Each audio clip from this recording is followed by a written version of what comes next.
Tonight on Late Night Baseball, Parker and I are going head to head. Parker made a team of Red Sox players that would play on the field for one day, but these players played for the Red Sox for 1 year. I made a team of White Sox players that played on the White Sox for 1 year, and we're going to give you what those lineups are and see who made the better lineup here at the end of the show. Before we do that, Parker, we have a ton to get into per usual. How are you? I'm good, man. I'm good. The Red Sox won the series against the Rangers they just came out of, took 2 games out of 3, won their last 2. Were able to beat Jack Leiter. Jack Leiter just not on his best stuff today. Had like 4 walks in the first 3 innings, had a balk, a hit by pitch. There was 2 unearned runs at the beginning of the game. Just like that's how the Red Sox took the lead. And those were the winning runs. So one of those weird baseball games that happens every once in a while. But I don't know, man. I'm doing great. We are fully I'm in the flow of baseball season now. Like games are on every day. Yeah. We're here. We're like we were back. We've been back. I keep saying we're back, but like we're truly and really in baseball season now. Oh, you know what it is? I think for me, once you get through Memorial Day, you really start to know what teams are going to be. Yeah. Right. That's the benchmark. And we're getting really close to the end of May here. I mean, we're at May 8th. We're almost at the halfway point through May. And this is where you're right. I start to get this flow and I start to really ask some tough questions about oh shit, is this team really what they're going to be this year? Are they really going to sustain this? Are they going to prop themselves up? And we have a lot of those questions tonight because you and I are already asking those questions for a couple teams, and we're going to talk about that. But Parker, before we do, you shared with me today that you got your hands on some Savannah Banana tickets. Huge. Yeah, I'm really excited. So you and I have talked about, me getting the tickets before, but we finally got our seats, and we've also spoken about how some of the most underrated seats in the entire ballpark are 300, 400, 500 level right behind home plate. You can see everything. Mm-hmm. You can also tell if balls are fair or foul. It's a super, super underrated spot to sit in the ballpark. And that's what we ended up getting because all the seats are randomly assigned. We got the 500 level right behind home plate in Angel Stadium. I sit up there every time I go there. So it's going to be familiar territory. I know where all the hot dog stands are up there. That's awesome. But your point's a good one is I'm the same way. Don't get me wrong. I love sitting the last couple rows of the 100 level, especially at right field. That's where I sat last week when I went to the Sox game. But there's something to be said about sitting on the upper deck. You have the whole field straight ahead of you. You don't have to turn your head. You have the skyline. It really is the best view of baseball. You can see the path of the ball. You can see the defensive alignment. It's kind of picture perfect. Yeah, you know what is my favorite part about it is that's the camera angle that you're used to watching the defense make plays. You're used to that top down from behind home plate, watching the shortstop turn a double play with the second baseman, watching the center field. You are obviously zoomed out because that's how eyes work. Right. But it is a very familiar angle for watching baseball. And that's what I love about it. Yeah, for sure. Parker, big world news. We're not a world news type of show, but I just want to throw it out because it's relevant. Apparently, we have a new pope in this world, and apparently that pope is a Chicago guy, and apparently he's a White Sox fan. So, Parker, we got one of our own. We got him. We got him. Yeah. Yep. Not just a little bit of a disclaimer. Neither of us are Catholic. Neither of us have any skin in the game. But Anthony now has skin in the game because he's a White Sox fan. He's a Pope from Chicago, and I'm personally very, very excited that we now have the first Pope with SEC championships under his belt because he's American. So I don't know. I don't want to go any further and piss anybody off. No, but hey, all I'm gonna say is da Pope. Anyway, Pope. So da Pope. I'm sorry, I had to. I love all of my Catholic friends. I love you all. Congratulations. Oh my anyway, God. You know who's not scoring a lot of Pope points lately? Parker, that's your boy, Rafael Devers. Can we have a conversation for a second? Can you fill the people in on the newest bullshit coming out of Boston? Because I'm sure you're just beyond irritated at this point. So like I put the note in our Apple notes not too long ago. And then the situation like kept fucking developing over the last couple days. So this all started at Triston Casas. He was running to first base. He tripped and fell. He tore his patellar tendon in his knee. Left or right knee, I can't remember. He's already gone in successful Bless you. surgery. He's undergone a successful surgery to repair that patellar tendon. Now, this is the type of injury that this is the same injury that Edwin Diaz suffered when he hurt his knee in the celebration of the WBC. And that took him a year and a half to come back from. He hasn't really been the same since. So that's what happened to Triston Casas. It's a very uncommon baseball injury. He's going to be missing the season, if not a season and a half or so. This really puts him in a really, really weird spot. Like, just speaking about this from the Triston Casas perspective, we can get to the rest of the drama and all that stuff going on in the Red Sox world because of it. But for Triston Casas, this could not have happened at a worse time. He missed 3-4 months of the season last year, which was supposed to be a breakout year because he popped out a rib, or he hurt his rib. He couldn't swing a bat. And if you watch the Clubhouse documentary on Netflix, there were even players toward the end of that documentary making comments like, I don't know when he's coming back. Like, he seems like he's fine on a day-to-day basis, but he's not coming back. He still isn't back. Wonder when he's coming back. So it's like, okay, the Clubhouse was it seemed like there was a little dissent inside the Clubhouse, wondering when Triston Casas was going to come back and if he was going to miss a bunch of why he was missing so much time. Supposed to be a breakout year. So then it was like, okay, we deferred that breakout year to now this year. Now you have to break out. Now this is your season to earn your money. Now this is a player in Triston Casas who last year, before he hurt his ribs, in spring training, the Red Sox were talking to him about an extension. And Casas basically shot it down and was like, him and his agent took the stance that we believe that Triston is good enough at baseball, that he's going to be one of the best hitters in baseball, and he's going to get a significantly huge deal basically come free agency, and we're not going to sign the early team friendly extension.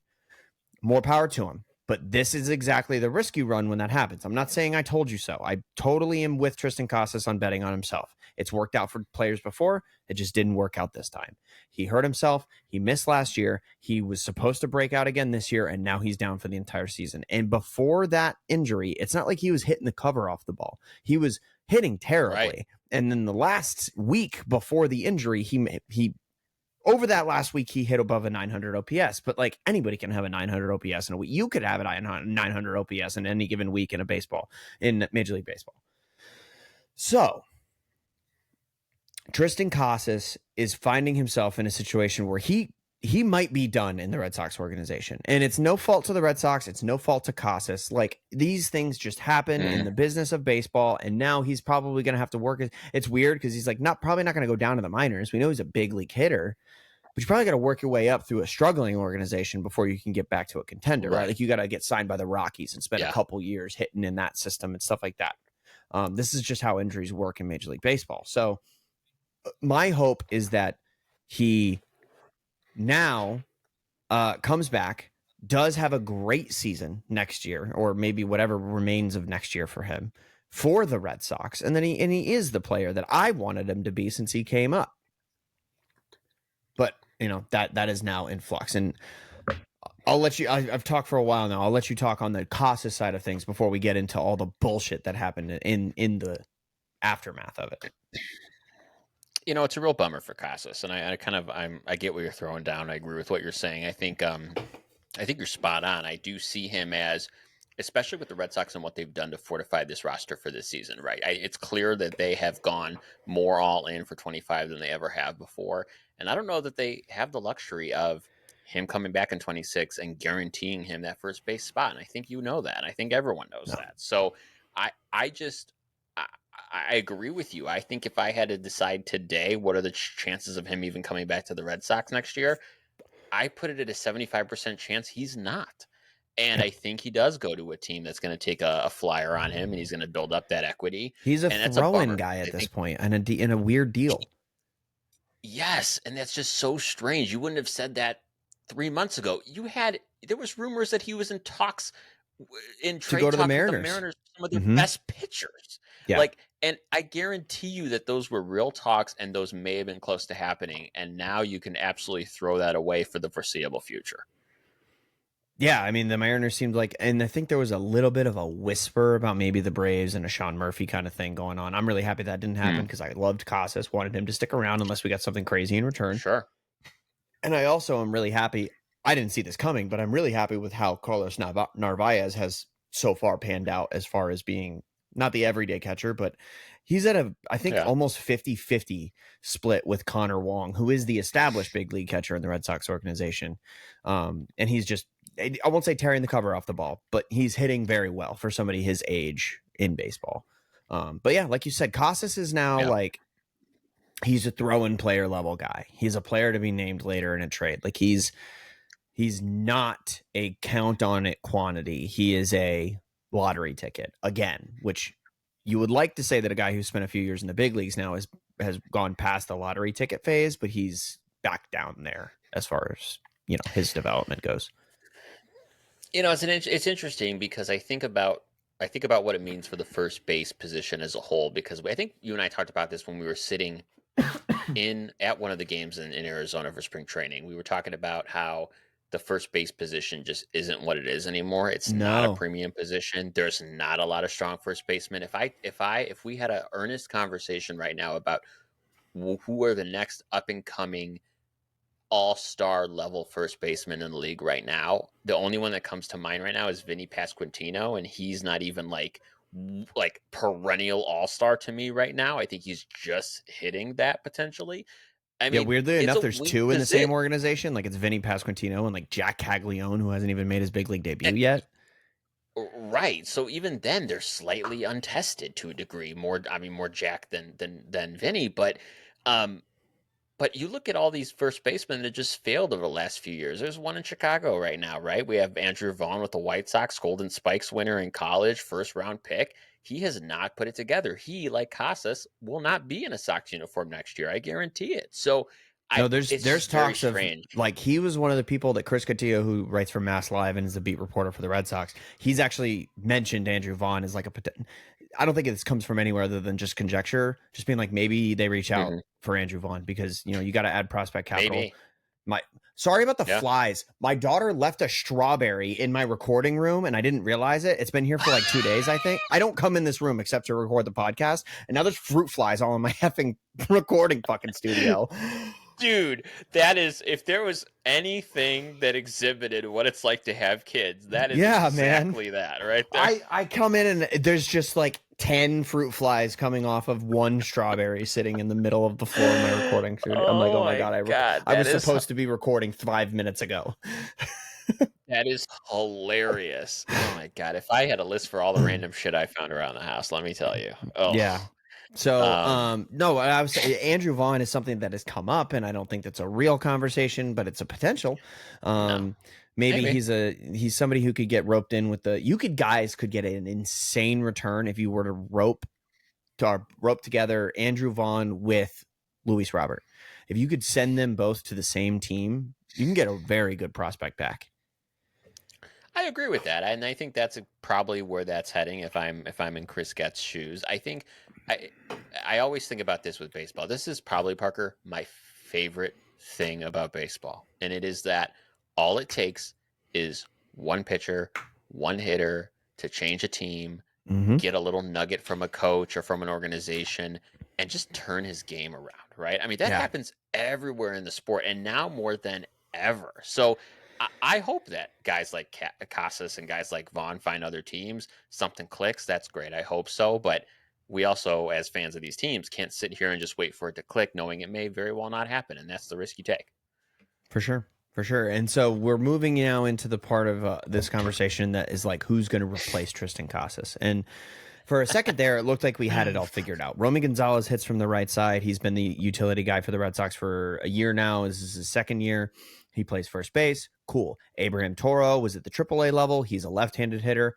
We got our classic righty-lefty platoon at the first base position. Not the position you ideally want to have a platoon. Typically, you want a very steady power bat in that position, but we can make it work until the trade deadline, probably. Well, took exactly 2 more games before Romy Gonzalez went down with, we don't know. I don't even think he's hit the IL, but he's definitely, he got thrown into the air and landed weird, landed like a sack of potatoes during the first Rangers game of the series. So now we're down to 1 AAA first baseman in Abraham Toro, who only hits from the left side of the plate. Basically can't hit it like versus lefties. And so now we're trying to figure out who's going to play first base for the Boston Red Sox. And the natural thing that everybody has said since the moment this injury happened was, well, what's Rafael Devers doing these days? And I think it's because he's a corner infielder. We've seen third baseman become first baseman before, specifically in Boston. There's been Kevin Youkilis, who became one of the better first basemen. He was definitely the best defensive first baseman in baseball for a couple years there. Set the record, MLB record, for opportunities or chances, defensive chances without an error at first base, which is just, not at first base. I think it's defenders, period. Most chances without an error. Yeah. And to do that at first base, when you have that many like short hops that could become your fault, things like that, very impressive. So we've seen this happen specifically in the Red Sox organization before. So everybody's like, hey, Rafi, let's play first base. Alex Cora, to his credit, has been very vocal in the fact that, no, Rafi's our DH. I asked him to be our DH. That was hard enough. Let's move on from this. Unfortunately for Alex Cora, there is a front office who also gets a say in this decision. And Craig Breslow approached Rafael Devers. We don't know when it was. It was in the last few days since the Casas injury. And Rafael Devers has not made a comment about this up until today. And after the game today, as everybody in the clubhouse, literally it says in the article, everybody in the clubhouse is scrambling and packing to get on a flight to go fly to the next 2 series the Red Sox play, which is both in the AL Central. They're playing the Tigers and the Royals. These are the comments this article is by Jen McCaffrey. It's in The Athletic if you want to go read it. It's fantastic. I'll link it in the show notes. Very good article. But these are the Devers quotes, and they're not all in one go, but I'm going to read them all in one go. I'm not certain what he has with me, said Devers of Craig Breslow, the president of baseball operations. He played ball, meaning Breslow pitched in the major leagues for 12 seasons, and I would like to think that he knows that changing positions like that isn't easy. They put me in this situation, and they told me that they didn't want to allow me to play any other position, Devers said. Now, I think they should do their jobs, essentially, and hit the market and look for another player. I'm not sure why they want me to be an in-between the way they have been. Yes, of course, he said, I don't feel that they stayed true to their word in terms of like, they said, well, I'm going to DH. Now they're saying that they want me to play first base. They told me that I was going to be playing this position DH, and now they're going back on that. So I just don't think they stayed true to their word. I don't think so, he said. They've told me I'm a little hard-headed, and they already asked me to change once, and this time I don't think I can be as flexible. Anthony, go ahead and get your thoughts out, man, because I'm going to go on for another 30 minutes. Listen, first off, the Red Sox are your employer. Let's just start there, okay? I don't care if you're making $3 million. I don't care if you're making $30 million. They are your employer. At the end of the day, if I'm employing Rafael Devers, I'm telling him without telling him, you're going to do what the hell I need you to do, or you're not going to play on this team. I don't care how much money you're making. I'll sit your ass on the bench. Okay, that's number one. Number two, no player in that clubhouse has to appreciate this. There's no player that appreciates these words. Why? Because a player who's selfless, that's there for his other 25 guys, would say, dude, I'm here to win ball games. We actually have a team. We're kicking a little bit of ass this year. I'll fucking pour waters for everyone if that's what it takes to win a championship. And I don't get that out of Devers. I know that earlier in the season, he had similar comments about even moving off a third base in the DH role, and we said, you know what? Yeah, we get it. Whatever. It's a one-time thing. But it's now the second time in a month and a half that he's made these sort of comments. I'm calling bullshit on the whole thing. I think this is way out of line, way out of turn. I wouldn't expect this out of any ball player to be on a team sport where you have to be there with all your guys and do what you need to do to win each and every day.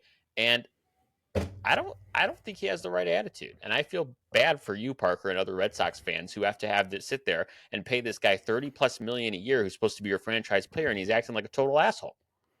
Yep, AAV is $31 million. That's $31.35 million AAV on this deal.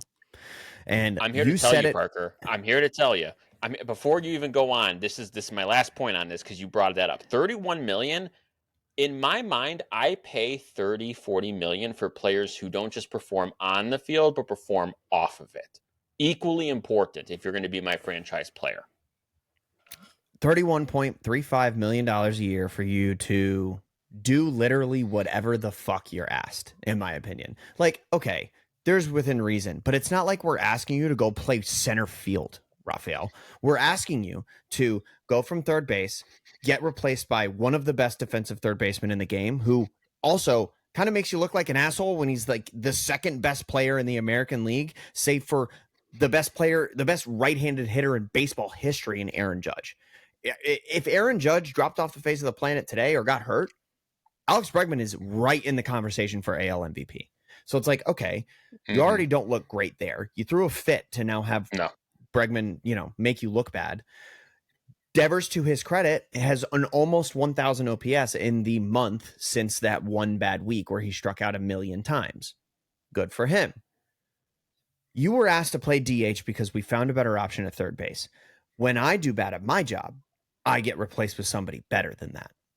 When Devers did a bad job playing defense, he was replaced with somebody better than that. He didn't lose his job. He's still getting paid $31 million a year to do the thing he's really good at, which is hit baseballs. Now, he wasn't so bad defensively that you never want to see him touch a glove again. And his comments make it seem like that's what he was told. I don't feel like Alex Cora said, you'll never have to pick up a glove again. I just don't feel like a manager does that and pigeonholes himself into a situation with a player, especially one that he knows is being, frankly, as petty as Rafael Devers is being. We're asking you not to switch to center field, but to switch to first base. A natural corner-to-corner position progression that happens in a lot of aging third basemen's careers. Vladimir Guerrero Jr., not the best third baseman in the world, very good defensive first baseman. And Lou Merloni is a guy who's on all the Red Sox, radio and TV broadcasts, and he's a former player. He's a utility man. He played the outfield. He played the infield. He's talked about how, to his eyes, Rafael Devers' skill set translates almost better to first base than it ever did to third base because he plays very one-handed. He likes to field the ball one-handed. He's good at making picks. It was not really making picks that was ever his problem at third base. So it feels like Devers could feasibly make a very successful transition to third base. This reaction by Devers is so petty to me. It's like, I don't want the guy traded. I still like Rafael Devers, and I love the fact that his bat's in my lineup. But, like,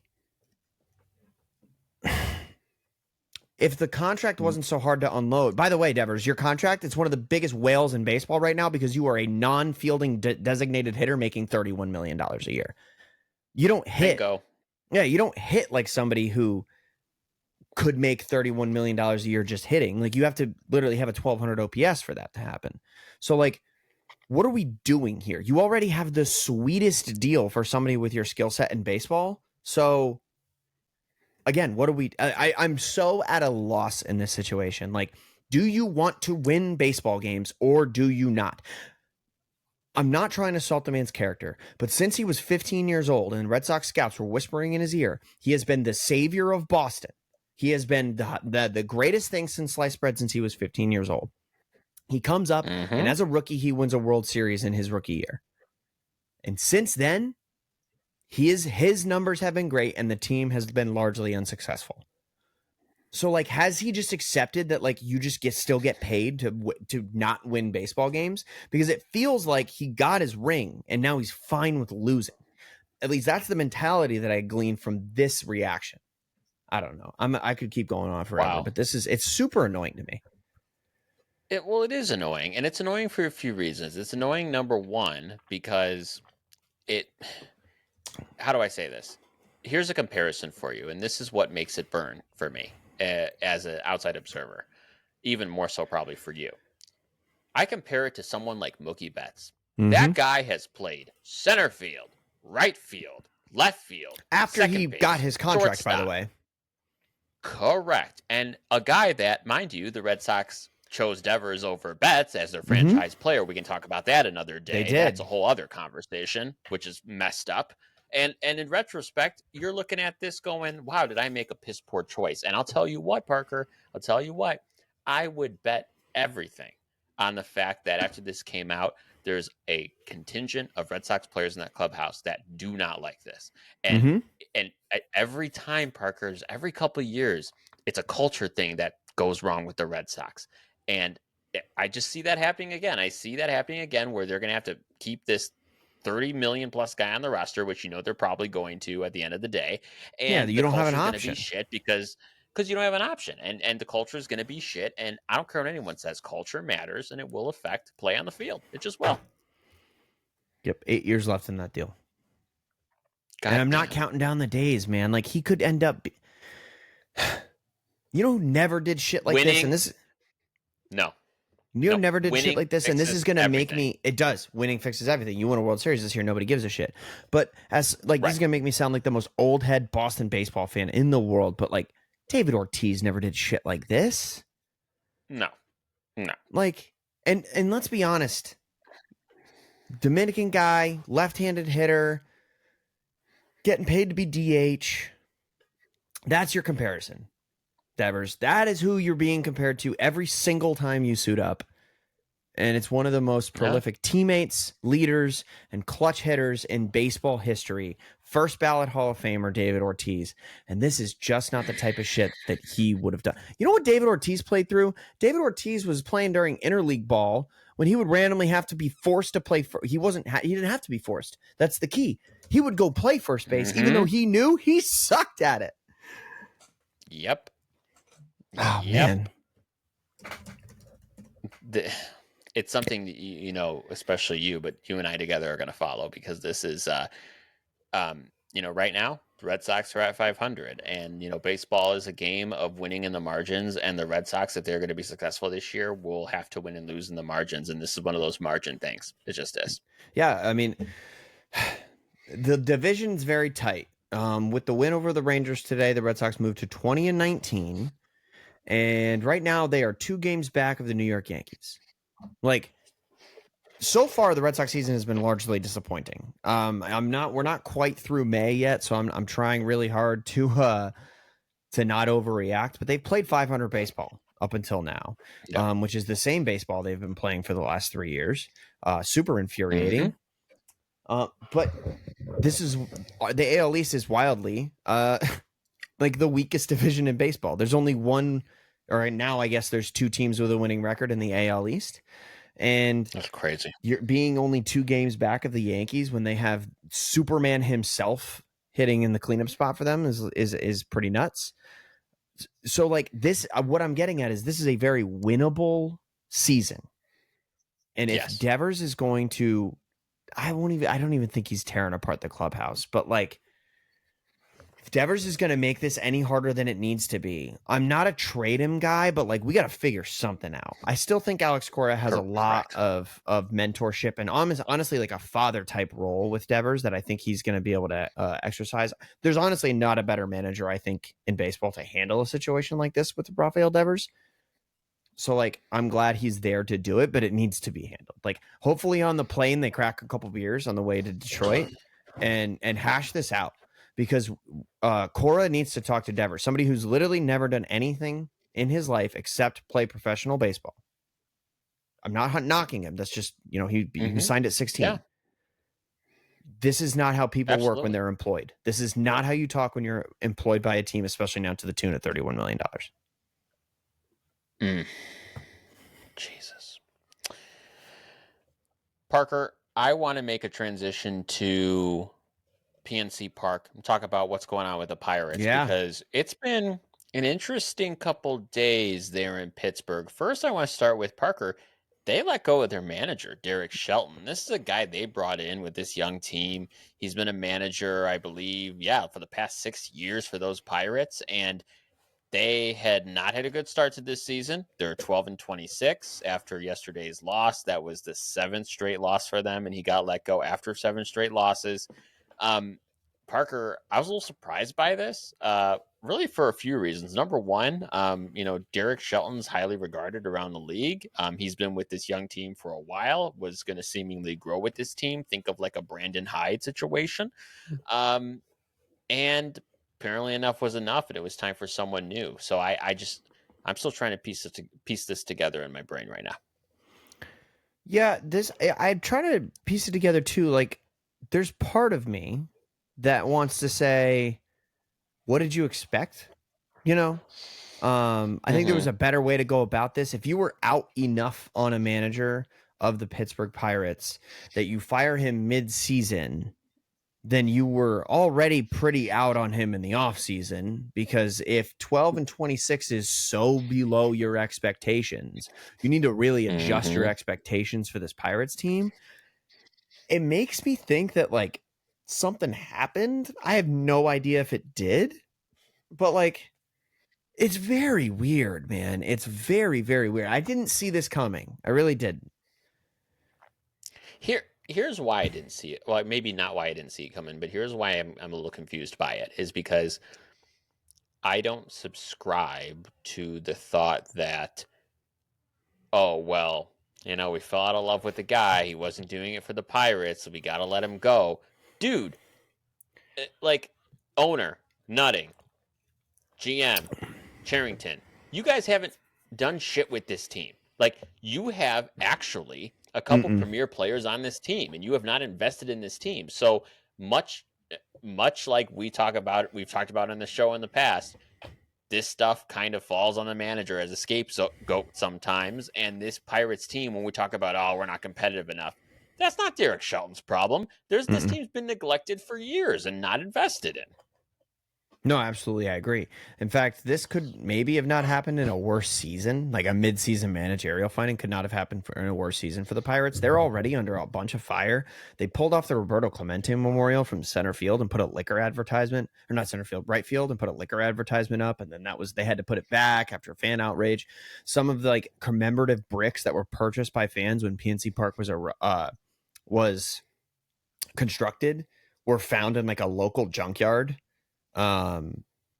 by fans, and that kind of blew up and went viral in the Pittsburgh Pirates scene. And all this has happened this season.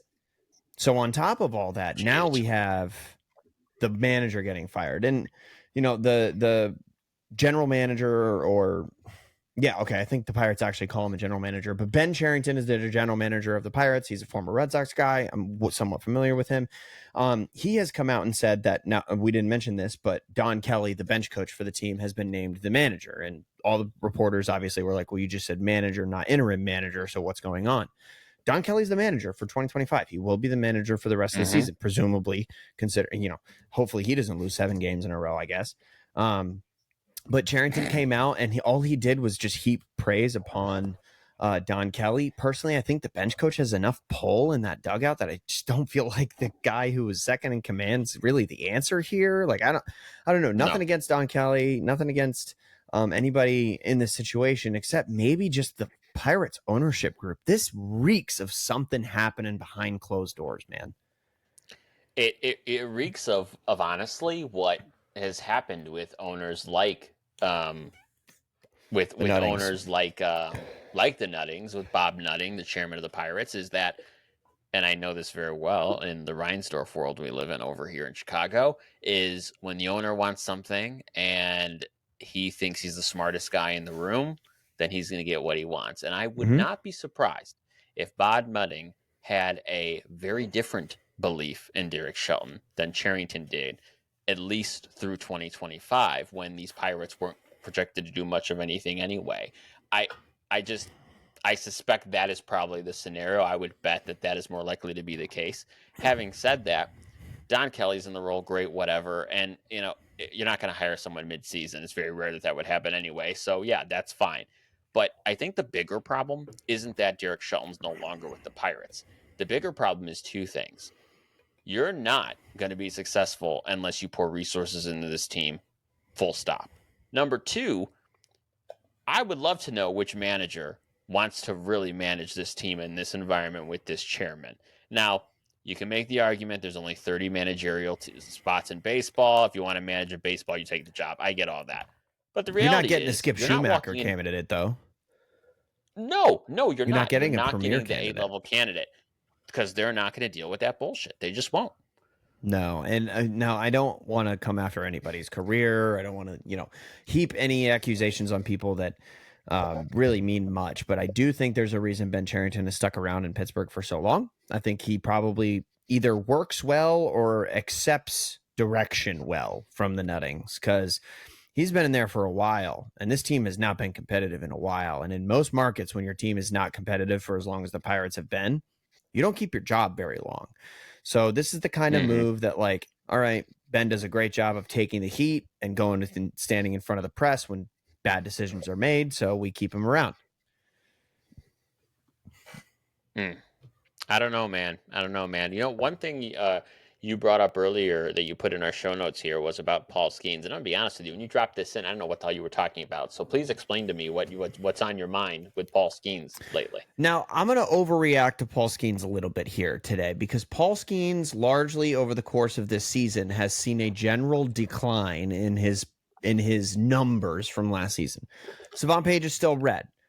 But I want to point out the fact that Paul Skeens is kind of settling in an area that puts him among the elite starting pitchers in the MLB, but does not reek of generational first ballot Hall of Fame, next Roger Clemens level production, like we may have thought that it was going to. So you and I provided a spreadsheet for us to all take a look at. And if you look, there's a few numbers that are a little concerning.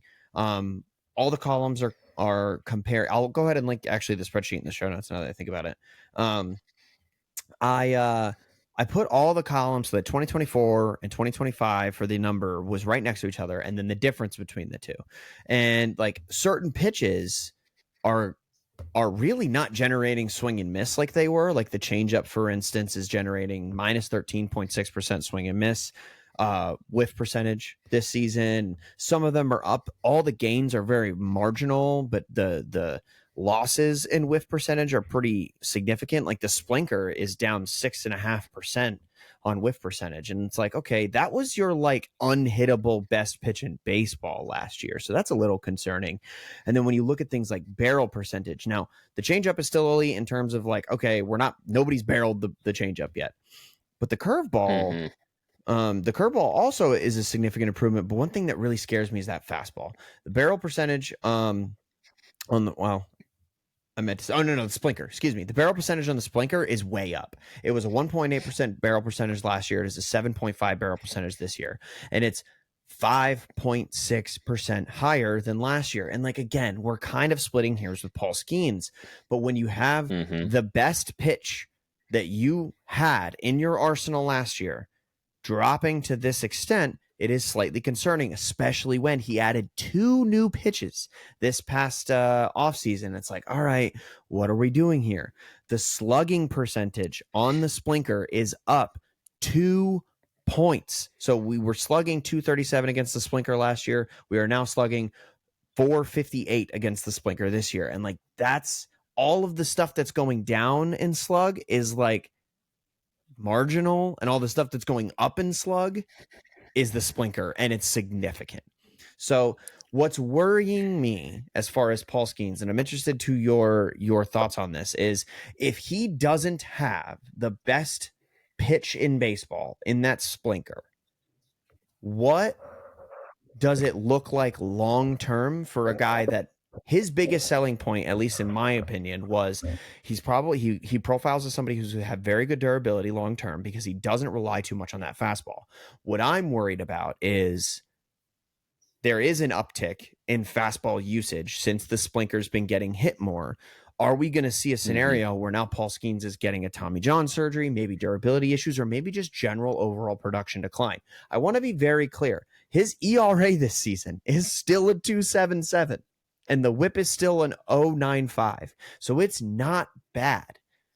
I'm just worried about projecting and extrapolating this data over time. And that's the good thing about baseball. You got to play the games, but just something I kind of noticed in my random pulling of Excel spreadsheets off of Savant. That's a good deep dive. I'm kind of debating on which direction I take this, because baseball is a game of adjustments, and so these margins that you're talking about could very well be. I think you open it up with saying, I'm gonna what did you say? You're essentially going to freak out about this, or kind of raise the red flag, right? And maybe overreact to this, and that's one piece of it. The other side of it could be, this margin represents the league's adjustment. And that could very well be, right? I think the other layer that you throw in here that's very important, though, is the pitch mix. And the pitch mix is important for a few different reasons, as we know. It's important because if you have a solid pitch mix and you're executing your pitches, you're making your fastball better, bar none, okay? But then there's the other side of this. The other side of it is, if you can effectively use your pitch mix, when you talk about the longevity of a Paul Skeens, and you talk about his likelihood of getting a Tommy John surgery, that is less likely, you could argue, if has a better pitch mix and he's not relying on a fastball. Okay. So having said that, I don't know that I am too concerned. Is it something to look at? Yes. Is it something to be mindful of? If I'm the Pirates, absolutely. But I think you kind of send it at the end of that. His ERA, still 2.77. Like, how many if you give me that every single year, Yeah, that's he's an a Hall of Famer. all-star Hall of Fame Cy Young pitcher, Yeah. right? Right. So, but I think your point, though, which is a fair one, is the difference between that last year in 24 and this year. And I would like to see what this looks like over the course of 3 to 4 years as the league adjusts to him and he to the league. That's what I want to see. And I think there's an argument to be made. Someone of his skill level, who looks at the game so cerebrally, that's a word, it is now. If he looks at the game that way, I guarantee you, come the second half of this season, or even in 2026, this may look differently even then as he adjusts back. My other point that I forgot to bring up, he is getting significantly better BABIP luck this year. So all the batting average on balls in play were down 50 points. So it was a 284 last year, 238 this year. Doing great in the BABIP department. But what's scary about that is, I think he's getting very good BABIP luck because his FIP is now a 3.03. Again, a very good FIP, but like very far from his BABIP, which is kind of the two things that you want to look at in conjunction, and being like, is he getting lucky on balls in play? And if he isn't, if he is getting lucky on balls in play, what is that fielding independent pitching looking like?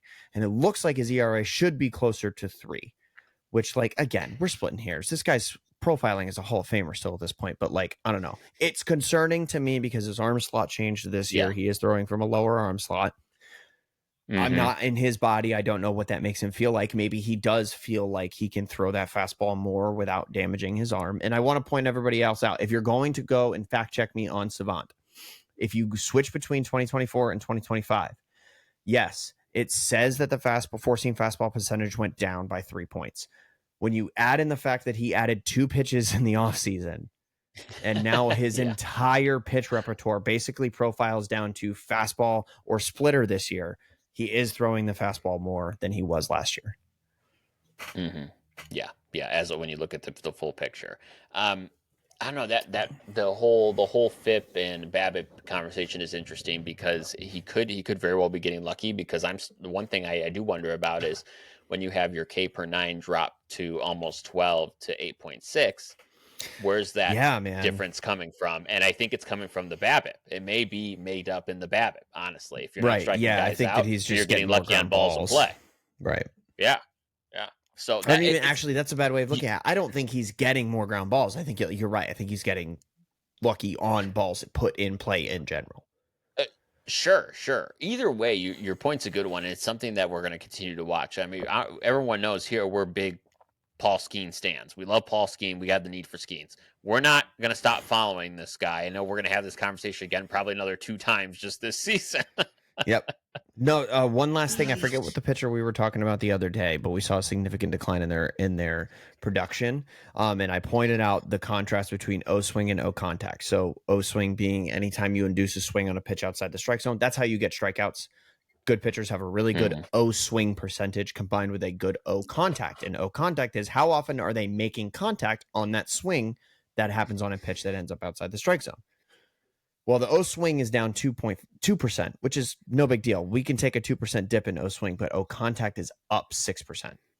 So we are making more contact on those swings that he is inducing. So inducing less, and those swings that are actually being induced are making more contact. So I don't know. I'm not trying to be doom and gloom on Paul Skeens. I love Paul Skeens, and that's why it's concerning. I want him to be the next coming of Jacob deGrom. I want him to win back-to-back Cy Youngs. I want him to do all these things. I don't know. He just still can't beat the Cardinals. Have you heard about that? Yeah.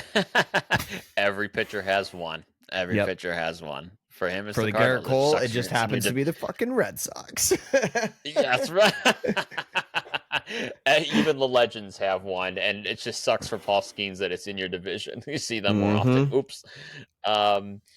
Parker, I have one simple question for you, and I really want to take our time on this one because I feel like we talk about this team constantly on this show, and we will continue to. Are the Orioles cooked? You really want to know how I feel about this? Because I think they're fucked, man. This season, at least, I think the Orioles are bad.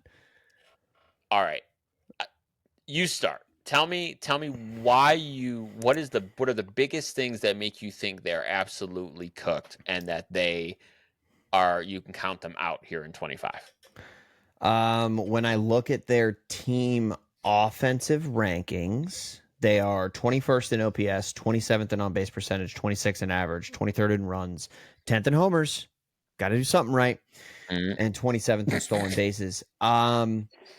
And then you look at their starting pitching rankings, 28th in ERA, 27th in WHIP, 14th in walks per nine, 30th in K per nine, 29th in hits per nine, and 30th in home runs per nine. And then it's got to get better somewhere, right? The relievers got to be doing something. Nope, relievers aren't doing shit. 27th in ERA, 28th in WHIP, 22nd in walks, 13th per K per nine, 28th home runs per nine, and 28th in hits per nine. So nothing is going well for the Orioles right now. This lineup is not doing the things we thought this lineup would do. And who knows? Maybe that's because you're immediately out of games, and who the hell wants to play in a game that you're already out of? So like that could do something there as far as the way that everybody's, interacting with the game on a daily basis. But this is if you just read these names off of the roster resource page, Cedric Mullins, Gunnar Henderson, Adley Rutschman, Ryan O'Hearn, Ryan Mountcastle, Jackson Holliday, Kobe Mayo.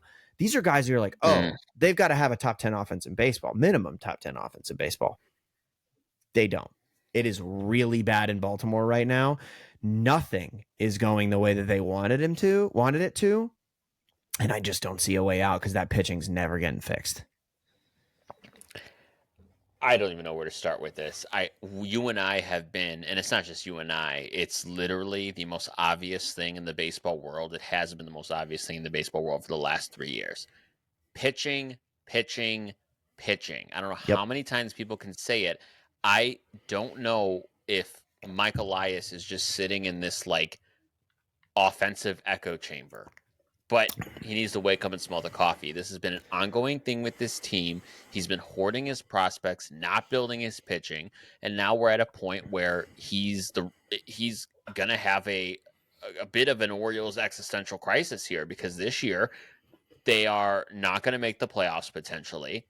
Everyone's going to say, well, Mike, we told you, last year, the year before that, you should have gotten pitching and you didn't. And here, this is what happened. And let me ask you this, Parker. What do you think their playoff odds are right now? If you had to guess. I'm not going to cheat. 9%. Really close. 7.8% to make the playoffs, 1.8% to win this division. That is absolutely ridiculous for a team that was supposed to take this division by storm not even 2 years ago. So, I mean, I don't, I guess, going back to the original question, right? Are the Orioles cooked? Um, I think so. I think that's pretty fair. The reason being is because I think their offense, don't get me wrong, their offense could absolutely catch fire. No doubt about it. I think that's still in the cards. I Yeah. do believe in half of this offense. I don't believe in a Kobe Mayo, that, by the way, currently has a negative 61 WRC plus. Fun fact. Yeah, Ridiculous. that's insane. I know. That is insane. You have to be pretty bad to have a negative 61 WRC plus. But let's put the offense aside because let's assume they get hot, which I think they could have a couple weeks here and there they do that. When you look at a team's pitching staff, the question for a good playoff caliber team is always, do they have enough to get through 162 and make a deep playoff run? Guys, they don't have enough to get through 62, let alone 162. Okay.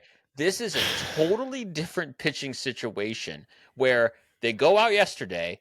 And guys, Parker, I laughed so hard today when you texted me and said, "Oh, the Orioles picked up Luis Castillo," because my head went to, "Oh shit, great, they got a pitcher, Luis Castillo," and so I looked it up and saw it was Luis F. Castillo. So there's an F on that transaction and that trade. Luis fucking Castillo, man. Again. They got Luis fucking Castillo. Yet again, Orioles, you effed it up, and you got Luis F. Castillo and the wrong Castillo. Like, guys, what are we doing? What are we doing? No, it's bad, man. I don't want to, kill the whole. We're already at 51 minutes. You know what? Screw it. This is our podcast. We can go as long as we want. I'm so super down. But I'm looking at like projected starters. I've never been more depressed in my life. Dean Kramer, Tomoyuki Sagano, Kyle Gibson, Zach Eflin comes back on the 11th most likely. Yeah. Hey, Zach Eflin. Hey, all right. Yeah, now we go, boys. Like, no, that's not what's gonna happen. This team is fucked. This team is fucked in every way. And you know what sucks? Go to Roster Resource and look at their 2025 top prospects. We got Kobe Mayo on there, who we've already seen is really struggling at the big league level. So, like, okay, I'm not saying he's a bust, but like maybe not what we thought he was going to be. Hopefully he figures it out. Hopefully he's an all-star. I love the guy. Then we got Samuel Basallo. Basallo. Am I saying that right? Samuel Basallo. Yes. Yep. He's the number one prospect in the organization. Cool. Good for them. After that, start to get thinner. We start to get thinner, and we've got guys in high A. Brandon Young is in triple A, like double A guy, high A guy. Like it's all it's all at the big league level now. All of this prospect capital we've been talking about for the last 5 years is at the big league level or right below it. What are we doing with it? And right now, the answer to that is nothing. Nothing. I mean, they do have Griff O'Farrell at high A, and Griff O'Farrell, I'm pretty sure, went to Hogwarts. But what I will say is, here's another. Vance Honeycutt might have gone to fucking Hogwarts too. He definitely sounds like a Ravenclaw. Definitely, for sure. Dude's got a 10 out of 10 on his charms paperwork. There you go. My wife's a Ravenclaw too. Hey, we know who we are, right? So what another layer to what you're saying though is like it's not only that they now have graduated all of these prospects, but it's that to rebuild that prospect pool and specifically to rebuild pitching is the hardest thing to do in this sport. Like I'm confident that now more than ever you can put a team together, you can hit on some trades, you can hit on some free agents, hit on some hitters that you can fast track to the majors. You can't do that with pitchers.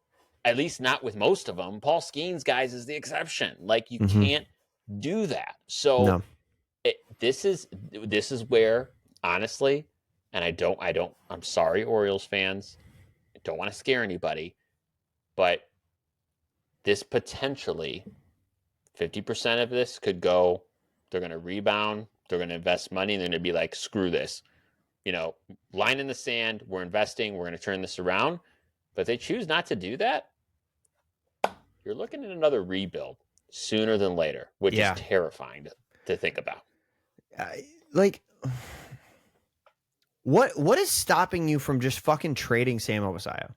Like, the number 5 prospect in baseball, trade him. You could get 2 number 4 starting pitchers for that guy. Maybe, a couple guys that you could just plug in and get outs, man. Because what? I don't know. I just don't know. Like, what do you do? I feel like you have to trade Sam Obasayo to the Marlins for Sandy Alcantara. Like, Yes. I feel like that's got to be the move. And if you're the Marlins and you're not interested in him, you're kind of fucked if you're the Orioles, because there's not really many guys on the starting pitching trade market right now. The Red Sox took care of that pretty handily. And like, I don't know, you should have sprung earlier. This team should have gotten Garrett Crochet, like you said. Then they should have acquired Sandy Alcantara during this season, or even during last offseason, and then extended both of them. And now it's like, wow, we have 2 true aces at the top of our rotation, and you can win. If you win 3 out of 5 games in your rotation, you're doing pretty good in Major League Baseball. So you win the Crochet start, the Alcantara start, and then figure one out of the rest of the 3. Maybe Grayson Rodriguez figures out how to throw a baseball again. It's like, okay, cool. Now we're doing something here. Yeah. They missed on both of those guys. Well, haven't missed on Alcantara, I guess, yet. But like, Sam Obasayo is a catcher first baseman, and right now your big league roster has Adley Rutschman and Ryan Mountcastle on it. So like, what's the plan?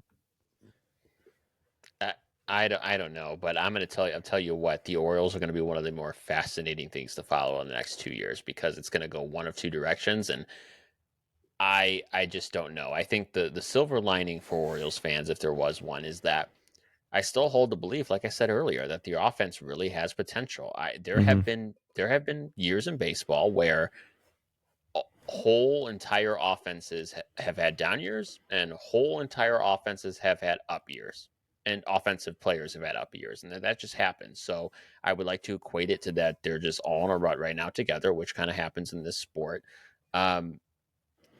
If they could go out and get a couple pitchers in free agency, really pour money into their pitching side, both in the relief and the starters. And you don't need to get them for this year. You can get project pieces, but you can get prospects. You're still young enough. You can do that.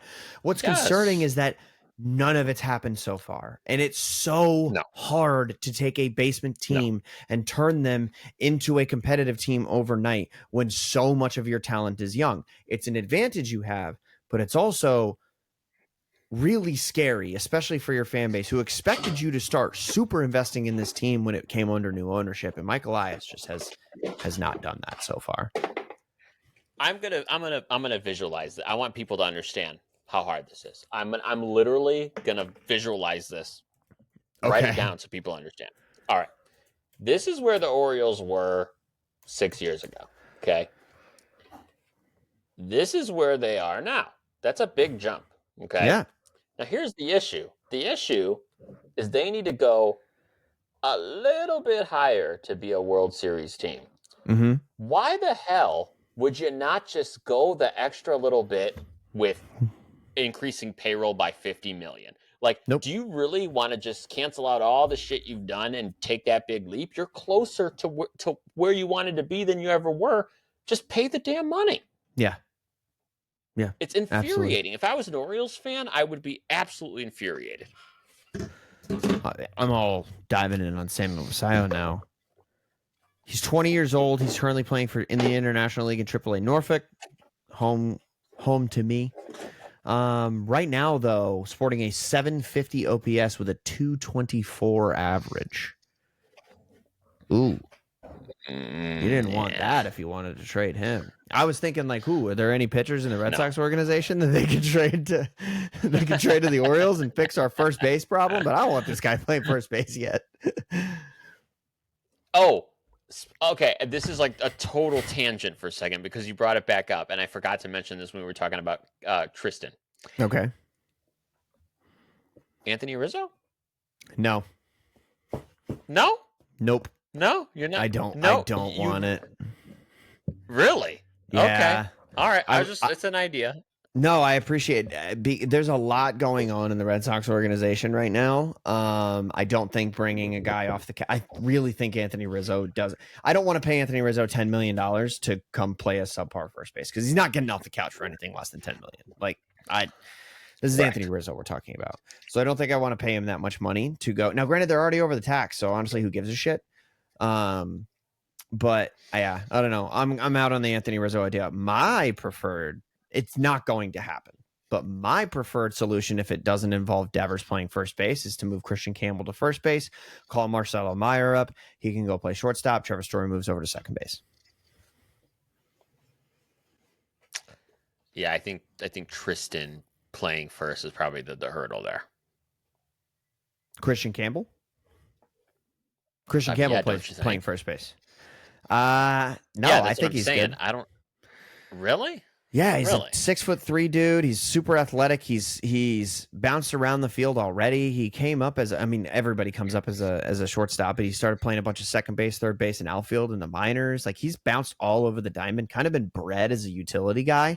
It's the only infield position he hasn't played professionally. Right now they got like Vaughn Grissom doing first base stuff down at AAA. I don't love that. There's a couple people trying to tell me that Roman Anthony should be playing fucking first base. First of all, he's the number one prospect in baseball. No. That guy's the left fielder of the future. Okay. Yeah. No way. No. Roman Anthony, the number one prospect in baseball.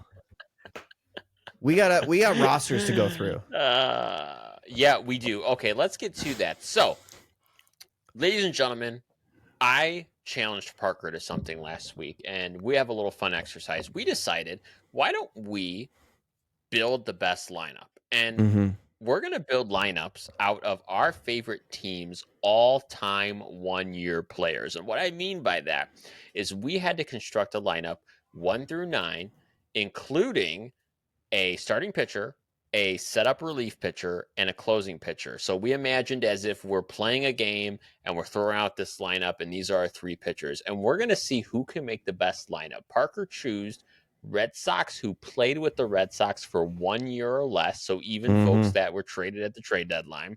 I put together a team of 1-year White Sox players. So before we even share the lineups, Parker, let me tell you, this was a very difficult exercise. Yes. Fun fact, if they played 1 year for your team, they probably stunk. Especially in the relief pitcher department, man. The relief pitchers were the hardest part for me. Hard, really hard. And just so everyone knows, I mean, this is an exercise where we're just going to see who'd put together the best lineup and who'd win in a game. And hey, if you want to look at the guy's best year of their career, cool. If they did do well with your team in the first year in that 1 year, awesome. We're going to see what we found because this is going to be pretty fascinating. Parker, I got some doozies that you're really going to appreciate. But why don't we start with your team, Parker? Why don't we start with our lineups? We'll share our pitchers here second. Give me your lineup as if you were going to draw it out 1 through 9. Okay. I didn't do DH. I did. Did you? I forgot to. I'm realizing now I only have the 9. I only have 8 position players. That's why I was like I built like a lineup 1 through 9, except that I don't have 9. I have 8 because I don't have a DH. So let's see. My DH is going to be, I don't know. Maybe I'll get to it later. So I'll go position by position and then tell you what my lineup is. Number 1, starting at catcher, a man near and dear to your heart, and you would be fucking surprised how hard it is to get a goddamn catcher on the Red Sox. And we restricted to the wild card era. I think both of us did, because we wanted to be a little more relevant. Also, I just know those guys better. Jason Varitek played a lot of fucking baseball for the Red Sox in the wild card era, so there was no other catchers that were anything close to competitive for this. AJ Pierzynski is my catcher on these Boston Red Sox. In 2014, he made 274 plate appearances for the team. He hit 4 home runs, 10 doubles to 31 RBIs. He had an OPS of 633, and that's my backstop. Okay. First off, amazing pick. And now this is making me realize let's just do back and forth position by position and let's try to pick together who has the better at that position. That's the best way to do this. Okay, So, sounds good to me. So all right, who's your catcher? all right, all right. I You literally were right, went Parker. 2, 3, 4, 5, 6, and then I went through the outfield. So Dude, you were right when it comes to catchers. Finding a catcher that was on your team for 1 year, one that's even serviceable, was so hard. That is such a good pick. You were just got lucky on that one. I did not get so lucky. If anyone knows the White Sox history, we are terrible at having really good catchers. We just haven't had a good history outside of like Carlton Fisk and AJ Brzezinski. Really hasn't been any. So I went to 2024 last year. And I just picked a clubhouse guy, a guy with good defense. I picked Martin Maldonado. there you go. Just seemed like the right choice. Maybe definitely the better defender of the two. Correct. I think over 162, I'd rather have Pierzynski offensively. And I would definitely want Maldonado in the clubhouse for sure. Correct, but I will cede that to you because I would have also picked Brzezinski if that was an option. Okay. All right. So in the catcher position, AJ Brzezinski for me, Martin Maldonado for you. Those of you keeping score at home, 1-0 Parker. At first base, and you're gonna fucking hate me for this. Oh, stop. 2021 Kyle Schwarber, come on down, baby. Oh, come on. You son of a bitch. He played first base in the fucking playoffs. Don't you try to tell me that man's not a first baseman. Dude, are you kidding me right now? Oh, my God. He played because he had that funny back-to-back flips where he fucked one up and then he didn't fuck the next one up. And at Fenway Park against the Rays, it was awesome. Oh, let's see. God. Let's see his numbers. Again, 10 doubles, 7 home runs, but he did come away from that season with Boston with a 957 OPS out of Kyle Schwarber. So I think that's I got lucky on that one for sure. That's another really lucky one. You know what, folks? I wouldn't get too worried about me because I do have some real bangers here at the end of my list. Don't you worry. So I'm going to let him have the good ones really to start good, off. Dude. Don't even open your goddamn mouth. Don't do it. Don't do it. Don't ruin my outfield trio I have here. It's pretty amazing. Little tease. Anyway, hold on. Let's go to my first base guy because this guy, all right, this guy is, I think, underrated. All right. I think when you look at this guy and you think about, I'm actually pulling up more of his, want to see his fielding stats here more than anything. So this is a guy who, why am I not finding his actual fielding stats? What is happening? This is a guy who I would say was a better than average fielder, really solid hitter, longtime Minnesota Twin, Justin Morneau. Mm-hmm. I'm a big Justin Morneau guy. Is he hit bombs like Schwarber? Of course not. But the thing is, when you look at Justin Morneau and you look at his seasons with the Twins, I mean, this guy was averaging around anywhere between 22 to 30 home runs for about 5 straight seasons and hitting kind of in that 270 to 320 range. So talking about a really consistent stretch. He gives you serviceable defense. Home run derby winner. Overall, home run derby winner. He had that flash. I just think he's an overall more reliable player, and Justin Morneau is my first baseman. Okay, so defensively definitely goes to Morneau. Do you think who do you think gets it offensively? I had a 950 OPS in the season he was with the Sox. So I'm looking at career because that's the better argument for me. Yeah, of course. Is this who you texted me about? It was like, are we doing career numbers or team numbers? This is exactly. I'm just trying to make the best argument. So here's my thing: is I love Kyle Schwarber. If I want 45 bombs, give me Kyle Schwarber. Do I always want 45 bombs batting 190? No. Okay. But if I can get 25 to 30 bombs and you can bat a 300 for me and you can also get on base at 350, and 375 clip and play better defense, I'm going to take that. All right. Every day I'll give you more no. It's 1-1. Boom. I'll give you more no. All right. Second base, another one. This is my last stretch. I stretched a little bit on this one. Oh my God. Second base is 2023 Justin Turner. He played a bunch of second base for us that year. Oh my God. Come on. That is such a stretch. It's 2023 Justin Turner. It is. Come on. That is such a stretch. That is such a stretch but that Justin Turner can't make the stretch. He played second base for us that year on more than one occasion. God. Like, it wasn't just I didn't put Connor Wong at second base. Well, he's been there for multiple years, but you know what I'm saying.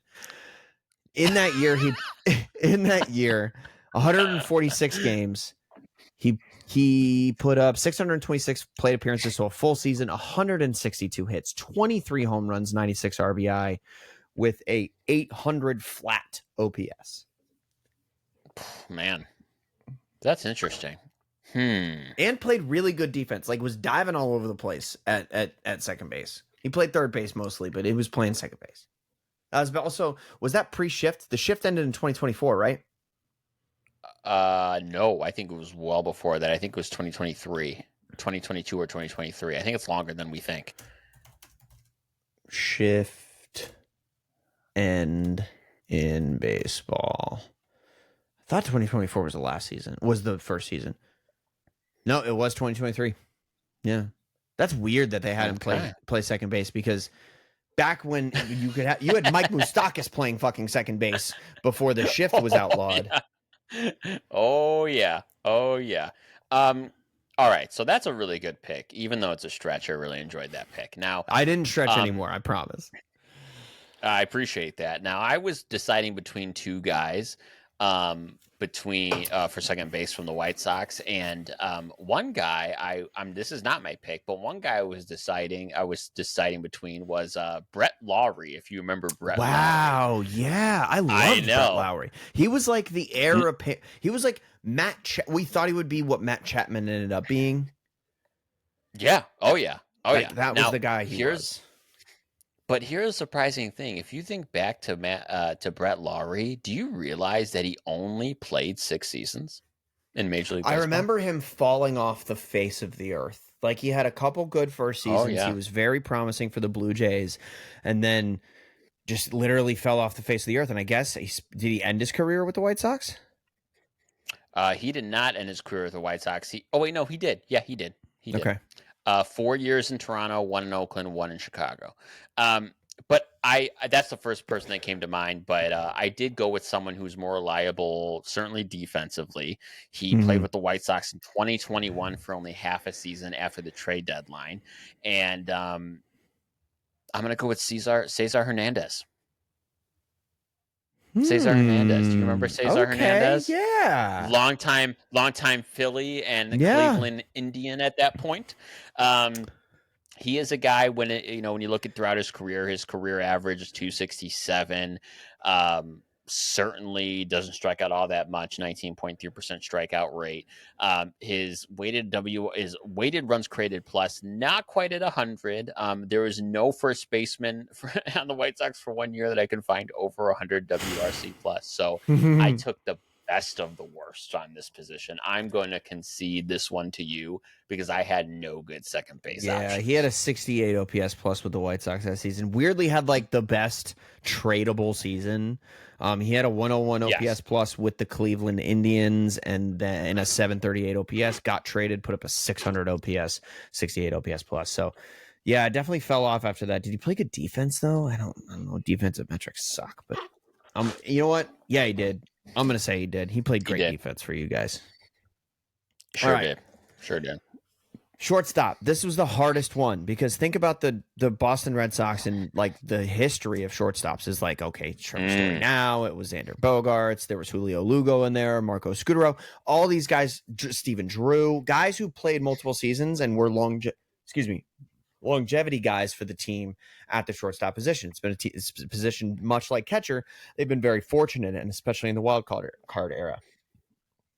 So we got Bill Hall, 2010 Bill Hall, playing shortstop for the Boston Red Sox.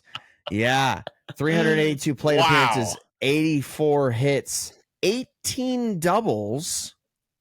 out of those 84 hits and 18 home runs and 46 RBI. Walked 33 times and a 772 OPS from your shortstop. Interesting. That's kind of a random one. I appreciate that. He split time between shortstop and left field, but he played shortstop. Wow. Okay. All right. I think I got you on this one. Okay. Honestly. So you guys also got screwed because Alexi played shortstop for you guys and Tim Anderson played shortstop for you guys forever.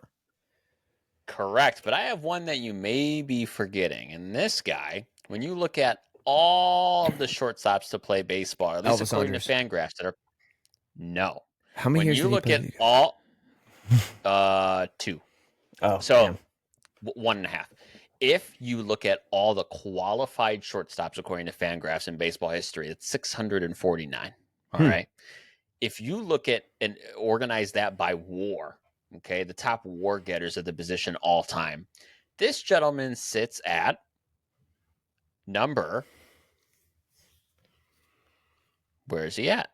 I literally just lost him. 632.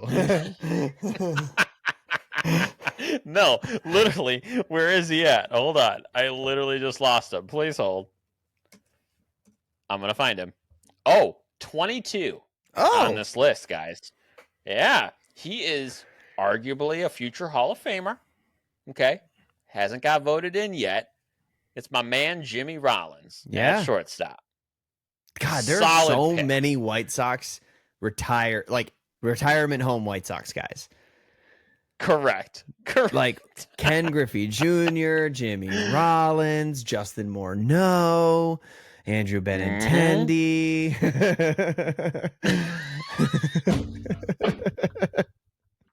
my man. He's retired, right? He's retired. No, he's actually having a pretty good season so far. Yeah, well, he might as well be because he's never on the field. All right. So, okay, I'm going to give you Jimmy Rollins for sure. What are we at? 2-2? 2-2. Third base. Third base, I won, buddy. Third base, I won. The king of the pillow contract. The number one prove-it deal guy maybe in baseball history. 2010 Adrian Beltre. The season that got him his Texas Rangers deal. In 154 games, he put up 641 plate appearances, 189 hits, 49 doubles, and 28 home runs with 102 RBI. Walked 44 times. Think about this. He walked 44 times in that spectacular season. Bill Hall walked 33 times in half the plate appearances the same season, by the way. Jeez. Yep. That is a 918 OPS from the man. A 321 batting average. I think he won the batting title that year. It might be crazy. Wow. But yeah, Adrian Beltre at third base. That's the guy when you said 1 year Red Sox, I was like, I already know my third baseman. It's Adrian Beltre. Because it's one of those guys that forever I've had to live with the fact that this Hall of Fame third baseman came, spent 1 year in Boston, resurrected his career, and he was gone. He was just gone and went to Texas, and I had to watch him play amazing third base for the fucking Rangers. It's the best cup of coffee ever. Yeah. Well, I mean, I'm honestly going to give you that one. There's nothing I could do to really beat that. But what I will do is I'll humbly raise you a Kevin Youkilis, if you don't mind. Oh my God, that's right. That's right. The season that ended that man's career, the season that made him a actual brewer of beer instead of a baseball player, not a Milwaukee brewer, a brewer of beer. That is correct. He was traded to the White Sox from the Red Sox in June of 2012, and he actually went on to do pretty well for the White Sox. He actually hit. He played left field of that season. He did. He played some left field, some third base. He actually hit 15 homers for the remainder of that season for the White Sox. But that was all she wrote because he would go on the next year to go ahead and play Double A in the Yankee system, and then get another 34 games in the MLB team, and that was it. And the Brewer days were a calling for Kevin. Yep. So, Not the Milwaukee Brewers. not the Milwaukee Brewers. Do you know what his brewery's name is? No. He's the Greek god of hops. Oh my God. For those of you who don't know, go watch Moneyball. Kevin Youkilis is the Greek god of walks. Yep. That is just like it's almost two on the nose. Oh, it's almost like yeah. That's his Twitter handle too, I think. He spent a bunch of time the last couple years in the booth for the Red Sox, actually, calling TV games with Obi. He's an interesting dude. No, he was the hitting coach for Team Israel. And I think he's still going to be the hitting coach for Team Israel coming up in this next WBC. Wow. How about that? You ready for me to win the outfield? No. Go ahead. By the way, I do get a bonus point because you have a DH. Not a bonus point, but if I do have a DH, so you either come up with the DH quickly or I get the point. So go ahead, left field. Thing is, I can pick anybody for DH. Is that what you did? Did you just pick anybody who spent 1 year with the team for DH? I picked someone who was actually a legitimate DH that you could put in the DH spot legitimately. Okay, King Griffey Jr. Here we go. All right, so left field, starting left field. This is my weakest outfielder, but he had a very good season in 2012. Actually, one of my favorite clips in MLB history is him walking off your Chicago White Sox left field in 2012 for the Boston Red Sox, Cody Ross. In 130 games, it's 528 plate appearances, 70 runs, 127 hits, 34 doubles, and 22 bombs for 81 RBI and a 807 OPS. And that's my weakest outfielder. Wow. All right. That's a good one for your weak one. That's a good one. I also have my weakest for left field. I went with someone who is, again, probably mid on the defense, serviceable on defense. I think he had some pretty solid bat to ball skills in his heyday. This is someone who played for the White Sox in 2022 after a long stint. You'll remember him from his Arizona Diamondback days and then his couple seasons with the Dodgers. It is AJ Pollock. I like it. That's a good one. We should play ref guess. What were his numbers? I'm going to look up his numbers with the White Sox that year. Yeah, his numbers, when you look at his actual career numbers, I mean, he hit 273 for his career. That was his average. 22.1 B-WAR in his career. So in that year with the White Sox, he put up .4 WAR coming off a 3 WAR season. You kind of thought you were going to get more from him, though. 527 plate appearances. It was 14 home runs. I always look at doubles. 26 doubles. 681 OPS. Yeah. But it's AJ Pollock, right? He played baseball for a long time. And this is a guy that just also had a lot of clutch moments when he was with Arizona. He was kind of notoriously known as a bat to ball in the clutch moments type of guy. It's when you needed him. But yeah, that's really, I think, the best one I got for left field. AJ Pollock got MVP votes. Really? Must have been. In 2015, he put up 6.8 WAR for the Diamondbacks, hit 20 home runs, almost 39 or 39 doubles with an 865 OPS. He's MVP 14 in the year, made his only All-Star team and won his only Gold Glove. But here's the thing. 111 runs. Holy cow. Year. That's nuts. That's crazy. It's like him. Wow. Oh, yeah. I think my camera cut out. Oh, there we go. Yeah, no, what a good, that's a good pick. I think I win that one, no, right? No. What are you talking about? What do you mean? No. First off, just on name recognition alone, no one knows who the hell Cody whatever. I even forgot his name since Cody Ross, another career Diamondback. No, no, no. If you were to ask 10 people on the street right now, who's the baseball player? I have two names. Who was a baseball player? AJ Pollock or Cody Ross? It's because his name's fucking 10 AJ out of 10. Pollock. All right, I'll give you that one. Don't give me the pity. Give it to me because I earned it, damn it. All right, you earned it. You earned it. Thank you. Glad you're proud of me. Okay. It's 3-3. 3-3, center field. You're I going do down. have You're going I down do to have Chinatown, guys right here. that if we're pulling career numbers and name recognition, I have guys that will win that. So don't you worry. Here we go. You're not going to win this one, but okay, go ahead. All right, who's your center fielder? Why don't you go first this time? All right. So, my center fielder, folks, and I think you're forgetting about this guy that he ever played for the White Sox, which is why I dig this even more.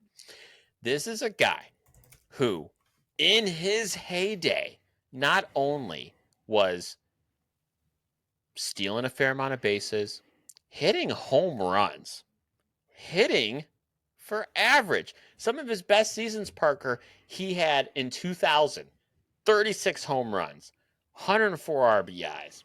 He hit 303, and this guy is perhaps one of the best defensive center fielders in the history of baseball. Yes, that's right. Andrew with a U, Jones. Andrew Jones. Done. Fuck, man, I'm not winning that one. Told you. Andrew Jones, nobody's going to be a bigger Andrew Jones fan than me. He should be in the Hall of Fame. He should have been a first ballot Hall of Famer, the best defensive center fielder in the history of the game, if you had to ask me. Yep. Absolute demon on the baseball field. Too bad those years didn't happen for the fucking White Sox.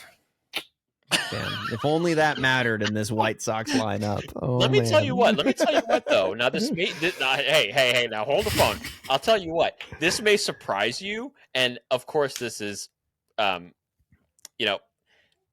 let's not forget that the defense was really always there. But let's just talk about weighted runs created plus. For Andrew Jones, when he played for the Sox in 2010, his weighted runs created plus was still 121. Okay. Still 121. Not bad. Okay. So I have these guys listed weird and wrong on my spreadsheet. So I'm going to put the guy in center field that actually I meant to put in center field, which is Adam Duvall. 2023, Adam Duvall played 92 games, did have a broken wrist, came back from that broken wrist and still put up great offensive numbers. Won the first game of the season against the Orioles with a walk-off. I remember it. You remember it. We were all there. It's 353 plate appearances, 45 runs, 79 hits, 24 doubles and 24 home runs with 58 RBI. And walked 22 times for an 834 OPS at a center field. So I will take Adam Duvall. You have Andrew Jones. That is definitely going to beat me. So you're winning 4-3 right now. And we haven't even given you your bonus point yet. So you're winning 4-3 right now. You definitely won center field. I still have to figure out who the fuck my DH is. You know who was very nearly my catcher, but I didn't realize he played like 10 more games in a second season for the Red Sox was Victor Martinez. Oh, that's right. I could have put him at catcher or first base because he played significant time at both. But that would have been that would have been a good one, honestly. Damn you for being with the Sox for a little longer than you should have been. I know. Also a guy who tore his patellar tendon, by the way. Oh. Yep. Tore his patellar tendon and then ended up being a career first baseman after that. Okay. I'm waiting for my Fangraphs to load. It is taking forever. I'll do my right fielder then. No. We haven't moved to right fielder yet. Yeah, you do your right fielder. Right field. First. So right field, I have 2024 Tyler O'Neill from last year. Opening day man himself. In 113 games, did miss some time for injury. He put up 473 plate appearances. It's 99 hits, 18 doubles, 31 bombs with 61 RBI to a 857 OPS. All right. That's a good one. Parker, are you ready to go down to Chinatown on this one? Because I think you're going down to Chinatown. Listen. All right. This gentleman of the 4,400 qualified Major League Baseball players, according to Fangraphs. This gentleman, okay, is number 42 in all-time WAR, okay? He's almost as legendary as number 42. He is a Hall of Famer. He is a badass. He's one of the best players in Major League Baseball history. He is the kid, Ken Griffey Jr. Yep. Right field, baby. Yep. What, number 6 on the all-time home run list? Something like that. Sounds about right. 660 bombs. Speaks for himself. 7th on the list. Woo. Yep. That'll do. Well, 10-time Gold Glove, 13-time All-Star, won 3 home run derbies, 7 Silver Sluggers, and MVP. All-Star Game MVP. Minor League Player of the Year. 2 for himself, except he wore 17 when he was playing for the White Sox. Accurate. One season. I could have sworn he played more than one. It was actually not even a full season. It was 41 games for the White Sox. And then he went back and he had those 2 terrible years. Actually, not terrible. The first year he went back to Seattle. But... The second year he went back to Seattle was fucking horrible. That was when he quit in the middle of the season. That's right. Only played 40 games. He just drove to Florida. He just left the game and drove to Florida. I mean, dude, when you're in the game for Jesus, for that 21 long, years. Yeah. Yeah, you go to Florida, buddy. You have yourself a time. Wow. He had a negative WAR only 3 times in his career in those 21 years. One of them was with Cincinnati when he was hurt. Another one was with Cincinnati when he was hurt. And then that last season with the Mariners. Still put up a positive WAR when he was with the White Sox for those 41 games. It just cracks me up that, like, you think of Ken Griffey, you think of him with the Seattle Mariners and the Red Sox, or the Reds. And then, there's that one little White Sox year. Yeah, the Mariners and the Reds. And then he had those 40 games. See, the crazy part is he played 102 games for the Reds that season. He put up straight up 0 WAR. 41 games that the White Sox put up .4 WAR. So he's producing. He produced. Yeah, sure did. All right. It's DH time, Parker. Yeah, you go ahead. Pull something out of a hat on this one. All right. You go ahead. So I'm going to give you my DH, and let's not forget, I didn't forget about this guy, and I sure as hell know you didn't forget about this guy because he's legendary for both of us. I went with my main man, Manny Ramirez, as my DH. I figured he did play for the White Sox. Of course. So he played for the White Sox. You go back to the year 2010.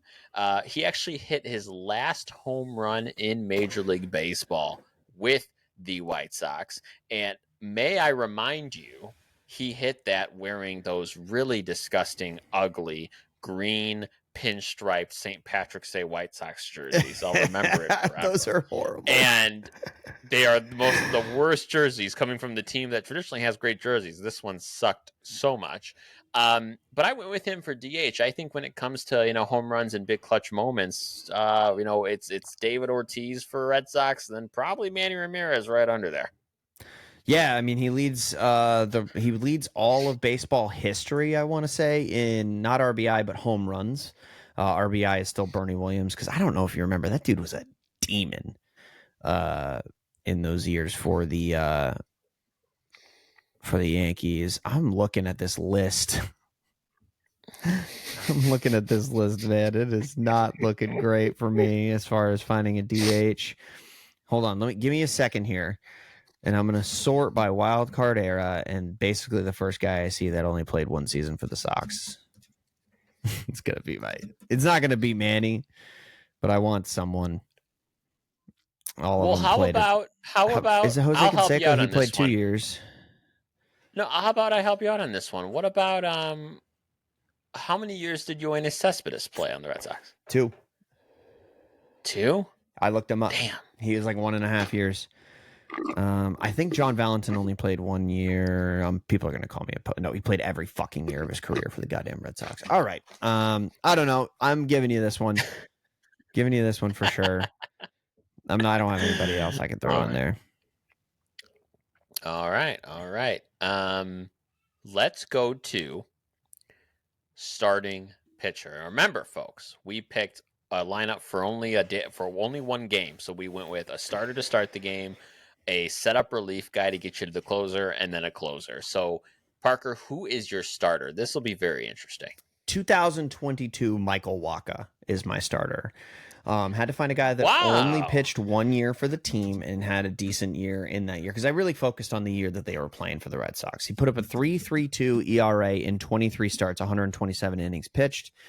And in that time, he had a 1.12 whip with 104 strikeouts in those 127 innings. So not ace, 9, 10K per nine stuff, but very good, and got him a pretty good set of deals back to back to back, and ended up with the Royals now, doing good things still to this day. A guy who really looked like the Paul Skeens of his generation when he started pitching for the Cardinals.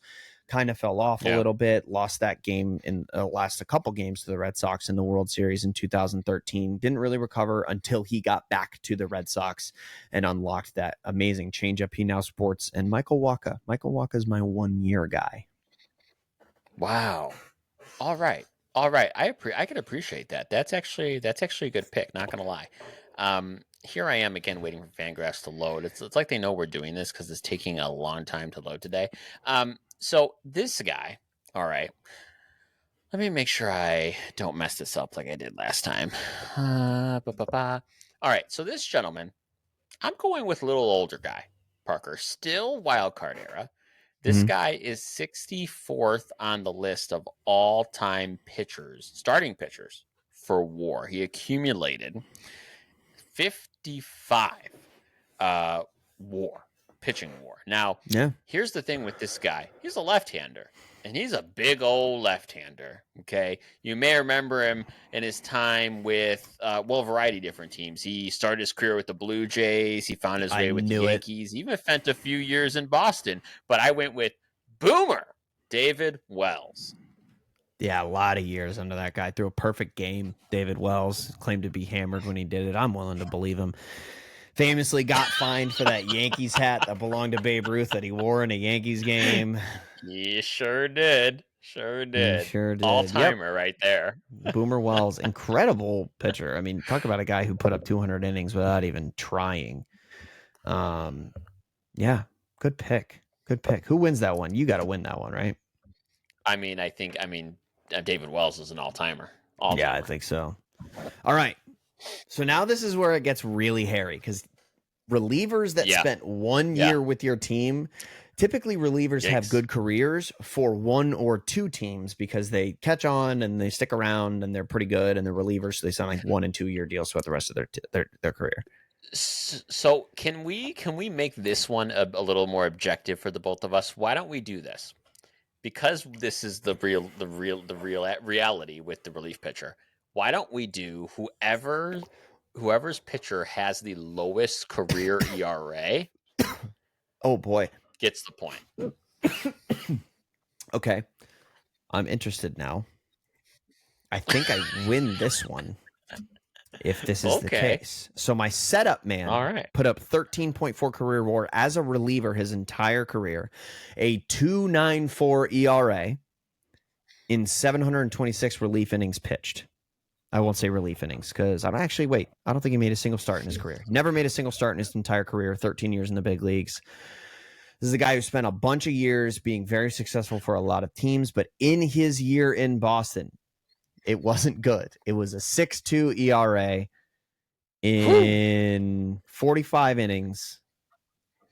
And I'm trying to find his ERA plus is a 68 ERA plus, but Mark Melancon is my setup man. Interesting. All right, so we're definitely going to do this career ERA for the last two pitchers here. So your ERA for Mark Melancon was what career? 2.94. My pitcher is 2.98. Yes, let's go.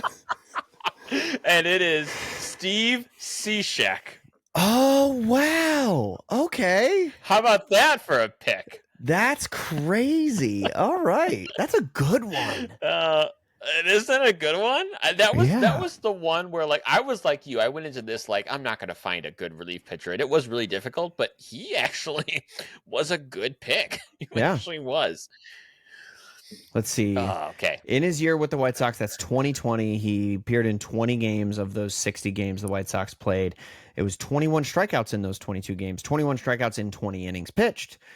It was a 5.64 FIP and an 83 ERA plus. Huh. Cool. Right at the How end of about his that? career, he only How picked about 2 that? more seasons. Man. You want to hear Man. something crazy, though?